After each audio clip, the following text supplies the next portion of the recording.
एक बार एक सम्राट का पुराना वजीर मर गया। वजीर बहुत ही बुद्धिमान था, लेकिन अचानक ही उसकी मौत हो गई थी। तो अब नए वजीर की खोजबीन शुरू कर दी गई। साम्राज्य बहुत बड़ा था, इसलिए उसे संभालने के लिए एक बहुत ही बुद्धिमान और दूर की सोच रखने वाले वजीर का होना भी बहुत ही जरूरी था। पूरे राज्य में सबसे बुद्धिमान और समझदार व्यक्ति की खोज शुरू कर दी गई। इसके लिए पूरे राज्य में तरह तरह की परीक्षाएं आयोजित की गई और पूरे राज्य भर से विभिन्न समझदार और विचारशील व्यक्तियों को छांटा गया और फिर आगे उनकी और भी मुश्किल परीक्षाएं ली गई और अंततः केवल 3 चुने हुए व्यक्तियों को राजधानी लाया गया ताकि सम्राट उनकी अंतिम परीक्षा ले सके। उन तीनों को राजमहल के एक कक्ष में ठहराया गया और सम्राट के द्वारा ये घोषणा कर दी गई कि कल इनकी अंतिम परीक्षा ली जाएगी और जो भी उत्तीर्ण होगा उसे राज्य का वजीर घोषित कर दिया जाएगा। लेकिन आश्चर्य की बात तो ये थी कि शाम होते होते पूरी राजधानी में ये बात फैल गई कि कल सम्राट कौन सी परीक्षा लेने वाला है। सारे नगर में इसकी चर्चाएं होने लगी। सम्राट एक बहुत ही अजीब परीक्षा लेना चाहता था। कल सुबह उन तीनों को महल के एक बड़े कक्ष में बंद कर दिया जाएगा और उस कक्ष के दरवाजे पर एक बड़ा सा ताला लगा दिया जाएगा। वह ताला उस राज्य के गणितज्ञों, कारीगरों और इंजीनियरों ने मिलकर बनाया था। उस ताले पर कोई चाबी नहीं लगती थी। ताले के ऊपर केवल कुछ गणित के अंक लिखे हुए थे और उन अंकों में एक पहेली छुपी हुई थी। जो भी उस पहेली को हल कर सकेगा वही उस ताले को खोलने में सक्षम हो पाएगा। धीरे धीरे ये बात उन तीनों के पास भी पहुंच गई कि कल उन तीनों को एक कमरे में बंद कर दिया जाएगा और बाहर एक ताला लगा दिया जाएगा जिसकी कोई चाबी नहीं है। बस उस ताले के ऊपर कुछ गणित के अंक खुदे हुए हैं जिनमें एक पहेली छुपी हुई है। तीनों में से जो भी उन अंकों का प्रयोग करके उनके पीछे छुपी पहेली को हल कर लेगा और पहले दरवाजा खोलकर कमरे से बाहर आ जाएगा उसे ही वजीर बना दिया जाएगा। यह सुनते ही उन तीनों में से 2 तो बाजार की तरफ भागे और तालों से संबंधित गणित के विषय में जो भी किताबें मिल सकती थी वो सब ले आए और उनका अध्ययन करने लगे। लेकिन उनमें से जो तीसरा था वो सबसे अजीब था। वो ना तो कहीं गया, ना ही कोई किताब लाया और अंधेरा होते ही उड़कर सो गया। बाकी 2 ने सोचा कि शायद डर के मारे इसने परीक्षा में ना बैठने का निर्णय कर लिया है या शायद इसे भरोसा नहीं है कि जो खबर उड़ी है वो सही है। लेकिन फिर भी उन्होंने कोई भी मौका छोड़ना ठीक न समझा, क्योंकि ये पूरी जिंदगी में सिर्फ एक बार मिलने वाला मौका था। वो रात भर किताबें पढ़ते रहे।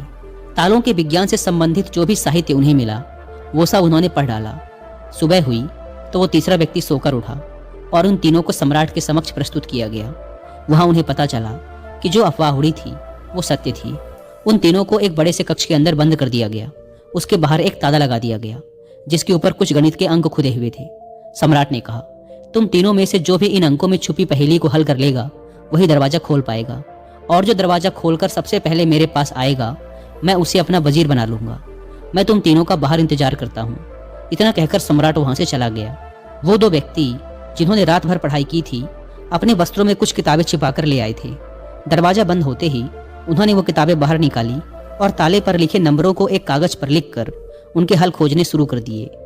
लेकिन जो वो तीसरा व्यक्ति था उसने कुछ ना किया। वह अपनी आंखें बंद करके कमरे के एक कोने पर शांति से बैठ गया। उसे बैठा देखकर वो दोनों हंसे और तंज कसते हुए कहा, क्यों, हार मान गए क्या? कुछ करो तभी तो कुछ होगा। उन्हें लगा जैसे उसने हार मान ली है। वह डर गया है और अब वह कुछ भी प्रयास नहीं करना चाहता। लेकिन उसका मन एकदम शांत था।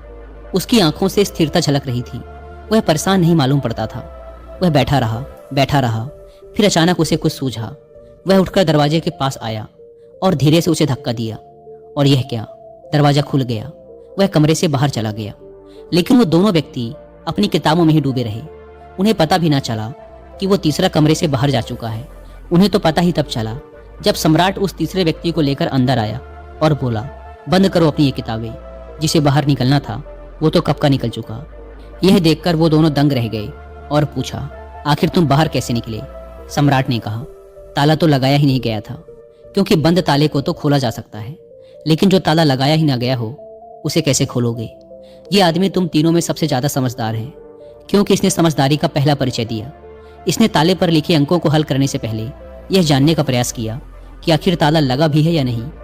वही आदमी असल में सबसे ज्यादा समझदार है जो किसी भी समस्या को हल करने से पहले यह देख ले कि जिसे वो हल करने जा रहा है वो असल में समस्या है भी या नहीं। तो यह आदमी हमारे राज्य का सबसे समझदार व्यक्ति है। हम इसे अपना वजीर नियुक्त करते हैं। तो दोस्तों, इस कहानी से सीखने वाली बात यही है कि जब भी हमें लगे कि हमारे सामने कोई बड़ी समस्या है तो जल्दबाजी में घबराकर उस समस्या का समाधान खोजने की बजाय हमें ठंडे दिमाग से ये सोचना चाहिए कि जिसे मैं समस्या समझ रहा हूँ वो असल में समस्या है भी या नहीं, यह असल समस्या कुछ और ही है जो अभी मुझे दिखाई नहीं दे रही।